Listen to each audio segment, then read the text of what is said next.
Okay, quick question for you. Right now, how many subscriptions are you actually paying for? 5? Maybe 10? I bet it's more than you think. We all just click that subscribe button, right? But what if I told you there's this hidden cost, something that goes way beyond that little monthly fee? You're going to want to stick around because what we're about to get into will probably make you rethink every single one of them.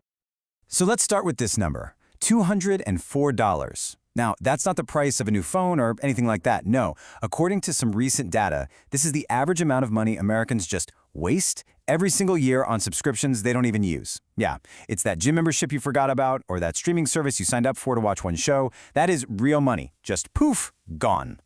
And yeah, it gets bigger, a lot bigger. When you zoom out and you look at all the subscriptions, the ones we use and the ones we forget, the average person is spending a whopping $1,080 a year. Let that sink in.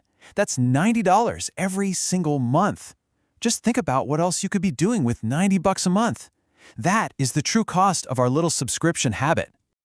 So, where's all this money going? Well, you can probably guess. Streaming TV is the undisputed king of the hill. No surprise there. We're all living in the convenience economy, right? And these are basically the membership fees. Right behind that, you've got e-commerce perks, like Amazon Prime, and then music services. It's basically the background noise of our day-to-day lives. Okay, so if we're spending all this cash, why in the world is it so ridiculously hard to cancel sometimes? I mean, you know the feeling. To get that, we actually have to flip the whole script and look at this from the company's point of view. And for them, it all boils down to one simple question. How much did it cost them to get you to sign up in the first place? And that brings us to this really important business term, customer acquisition cost, or you'll hear it called CAC.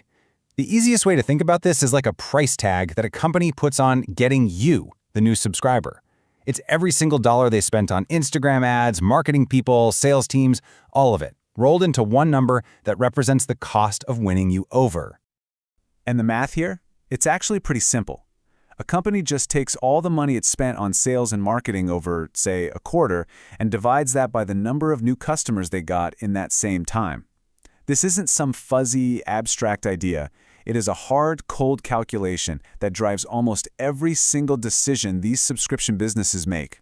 And wow, this slide really puts it all into perspective. Just look at the difference here. If you're a brand selling clothes directly to people, your CAC might be, around $66. Okay, but for a software company that sells to other businesses, we're talking over $700. And look at legal services, over $1,000 just to land one new client. So you can see, when you spend that much money to get a customer, you are going to fight tooth and nail to keep them. But see, it's not just about what they spend to get you. It's also about what they expect to earn from you over your entire time as a customer. That's what's called lifetime value, or LTV. And here's the magic ratio every one of these companies is chasing. For a business to be healthy, your LTV needs to be at least 3 times your CAC. For every $1 they spend acquiring you, they need to make $3 back. If they can't hit that 3-to-1 ratio, their whole business model just falls apart. And this right here is where the big fight starts. You, the customer, want the freedom to just leave whenever you want. But the business, because of those sky-high acquisition costs, is desperate to keep you around long enough to hit that magic 3-to-1 ratio. This is the exact tension that led the Federal Trade Commission, the FTC, to get involved with something called the click-to-cancel rule. The idea behind the rule was actually super simple: symmetry. As you can see here, signing up is always a breeze, right? It's one click, the terms are right there. But canceling? Oh, that's a different story. Suddenly you're digging through hidden menus, you're on hold for an hour, you're talking to a retention specialist. The FTC just wanted to make canceling a subscription at least as easy as it was to sign up in the first place. Simple as that. But man, the journey of this rule was a total roller coaster. It was proposed back in 2023, and a lot of people were really excited about it. It was officially finalized in October 2024, but it was a really tight 3-to-2 vote. But then, just as it was about to become law in July 2025, a federal court just slammed on the brakes and threw the whole thing out. So what happened? Why did it fail? Well, it wasn't because the court thought it was a bad idea. Nope, it was a technicality, what the court called a fatal procedural error. Basically, the law says the FTC has to do a really detailed analysis of the rule's costs and benefits before they make it final, and they just didn't. One procedural slip-up and the whole thing unraveled. And the story gets even more interesting. This wasn't some unanimous decision even inside the FTC. This quote here is from Commissioner Holyoke, who actually voted against it. And in her dissent, she argued that the rule was way too broad and that they missed a chance to make smarter, more targeted changes.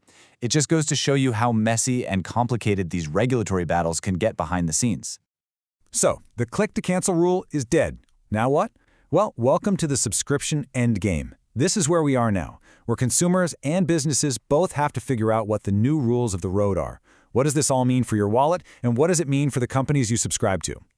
First things first, don't think this means it's the Wild West out there. The fight is far from over. The FTC is still using all of its existing powers to go after companies with shady practices.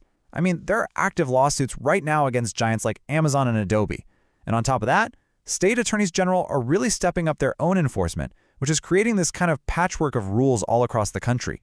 So what this really means is that a lot of the power is shifting back to you. So what's your move? Number 1, audit your subscriptions. Go find where that $204 is leaking out of your bank account. Number 2, try the rotation method, especially for streaming. Subscribe to one service, binge everything you want to watch, cancel it, and then move on to the next one.